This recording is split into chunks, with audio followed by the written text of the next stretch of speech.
Usapan natin etong driver. Ha? Grabe ang koneksyon. Tinago na, kinidnap na, niyari na ba? Ito po'y kaduda-duda. Ha? Ito po ay nilabas ni Jason sa. Nakikita nyo yung picture na yan? Ayan po yung picture ng driver. Hindi ko na masyadong pakakatagalan, ha? I-rewind nyo na lang. Ha? Ayan. Yan po yung pinost ni Jason sa. Sir Jason sa, maraming salamat at meron siyang binulong kagabi. Hindi na po ako mag-a-announce. Antayin nyo na lang yung announcement kay Banat Bay. Alam nyo naman, si Coach Oli hindi bida-bida sa announcement. Ano sabi ni Jason sa? Basta may binulong siya at approve ni Atty. Tolentino. Tanong nyo na lang si Banat Bay, ha? Sabi ni Jason sa, ano itong nilabas ninyong mugshot ng Shabu driver? Walang pangalan at walang muka. Gusto nyo bang isipin namin na gago? Ay, gago. Grabe to si Sir J. Gago at kalahati ang bagong PNP chief. Gago at kalahati ang bagong PNP chief. At bangag na rin ng DILG secretary. Aba, matindi pala talagang bumana to si Sir J.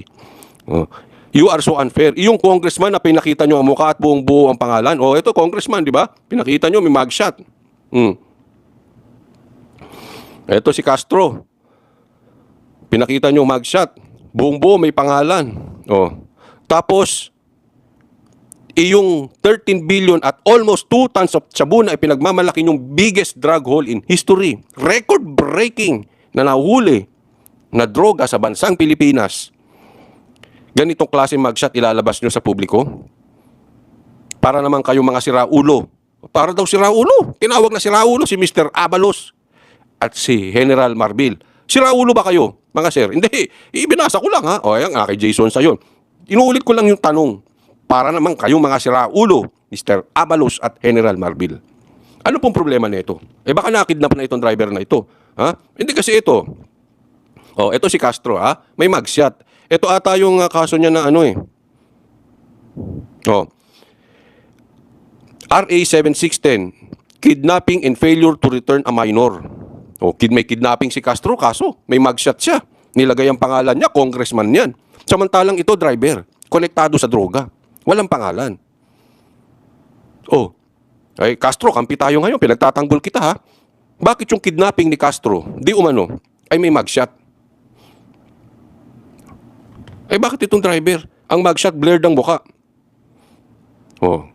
Wala pang pangalan. Sabi ko sa inyo, kakampihan ko si Castro dito. Tingnan mo, kahit si Castro congressman at hindi maganda ang pagbumuka, pinakita pa rin yung mugshot. May pangalan pa. Ba yung driver? Kasi pag tinignan mo, naka-blurred eh. Tingnan ninyo, naka-blurred. Pag tinignan mo nga, sabi ko, sino to, si Roque? Hindi, unang tingin ko. Wala, may kaso si Roque. Hindi ko po pinagbibintangan si Atty. Roque. Yung unang tingin mo kasi, pag titingnan ninyo, tingnan ninyo. Unang tingin. Parang si Atty. Roque, di ba? Blinerd nyo po kasi kung sino-sino pa mapagbibintangan niyan, pambihira kayo. Ba't parang kayo unfair? Ha? Ito ang masama dito. Ito bang driver na ito nakidnap na? Ha? Bakit? Ito si Jason sa tinabi kay Castro. Ito ba nakidnap na? Kasi hindi na lumalabas. Itinago ng muka, itinago ang pangalan. Lalo magdududa taong bayan dyan. Balikan natin, ha. We cannot blame the people na ang sabi nga nila, moro-moro, yang drug haul na yan na nahuli. Drama lang daw. Yung iba naman ang sinasabi, itinago na yung driver kasi kasabwat ang nasa itaas.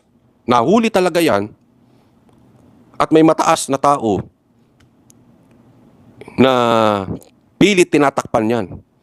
Kung ganyan ang isip ng taong bayan, lalo sila magdududa rito. Hindi nyo nilabas ang pangalan, hindi nyo nilabas ang muka.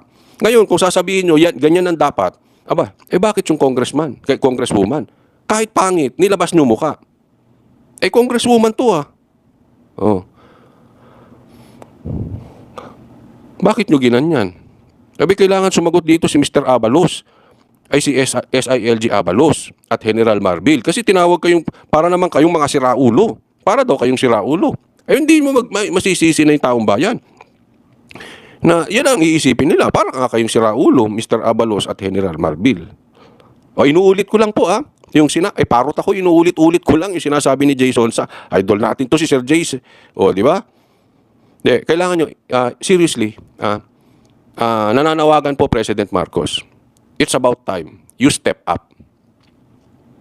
Panahon na po. Take responsibilities. Ang dami pong tanong ng taong bayan.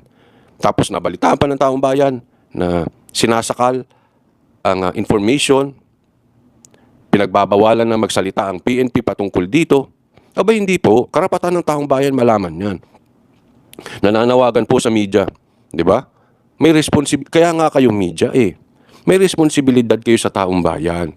Juvie Estrada, maraming salamat po sa kusang loob at sa pag-sponsor ng live na to. Yan. First time ba? First time? But anyway, thank you Juvie Estrada. Responsibilidad nyo sa taong bayan, ibigay yung information. Bakit kung ano-ano ang balita nyo media? Ibalita nyo rin to. Dapat imbestigahan ito. Huwag po nating binibaby ito. Ha? Nako, hindi po maganda yan media. Kayong mga vloggers na nasa kabilang kampo, ibalita nyo rin to. Ha? Amelia Elios, maraming salamat po from Hong Kong. Hindi namin sinasabi na, siyempre alam namin nasa kampo kayo ng kabila baka gusto nyo rin itinatago to. Ang importante lang, maibalita nyo. Di ba? Diyan tayo dapat mag-focus. Yung tingin ng taong bayan na yan. Sagutin ninyo. Mr. President Marcos, maging responsable po kayo. Ipaliwanag nyo to sa taong bayan. Bakit po ganito nangyayari? Asa na po yung driver? Asa na po yung van? Ilan po ba talaga? Ilang tons po ba yan? Ilang billion po talaga yan? Dahil po, Mr. President, galing po sa inyo, sa bibig ninyo at sa bibig ni SILG Abalos na ito ay record-breaking in the history of the Philippines. In short, ito ang pinakamalaking nahuling droga. And yet, ganito katahimik. Talaga magdududa taong bayan dyan. Ha? So sana ipaliwanag nyo itong mabuti. Huwag po nating takasan ito. Dahil the more natakasan natin ang issue, the more nagtatanong ang taong bayan, the more silang nagagalit. At hindi na natin sila masisisi kung iisipin nila itong drogang nahuli ay mayroong taong mataas na pinagtatakpan ito. Kaya itinatago na yung driver, itinatago na rin yung van, itinatago na yung droga. Sabi dito ni KitKats, SMNI na lang talaga nagbabalita ng tama. Tama po. Mainstream wala na. Kaya ako hiling ko sa inyo, hindi dahil nasa SMNI ako, pakisuportahan yung SMNI. Ako binanatan ko rin si Pastor Kibuloy. Pero nakaapat na po akong punta ng Davao. Nasa post ko yan. In 2 months, hindi ko po tinatago yan. Pang-apat na Davao na to in 2 months. Pero bago pa ako pumunta rito, ng unang maisug sa Davao, yun ang una kong punta rito, sinusuportahan ko na po ang SMNI at si Pastor Kibuloy. Bakit? Since bumaligtad ang SMNI at Pastor Kibuloy, siniwalat nila ang kalokohan ng gobyernong ito. Pinupuri ko na po sila. Kaya suportahan po ninyo. Hindi ko po sila sinusuportahan kasi lagi ako sa Davao, hindi. Even before pa that, alam to na mga masusugid kong manunood. I-check ninyo even before Davao. Suportahan po natin, tulungan natin ang mga kababayan natin, ang mga vloggers po, ang mga media na sumusuporta sa pagbalita ng tunay na nangyayari sa kabilang panig. Kasi po isang panig lang ang naririnig Puro sila. Etong droga, hindi nababalita. Huwag nyo pong pagtakpan. Okay? Hindi ko po kayo pinagbibintangan, pero pagka wala pong lumalabas na balita na ito, yan po ang iisipin ng tao.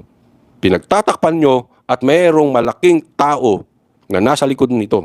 Ayoko na lang diretsuhin May mga balita ako naririnig. No? Huwag naman sana totoo. Pero napakadelikado yon.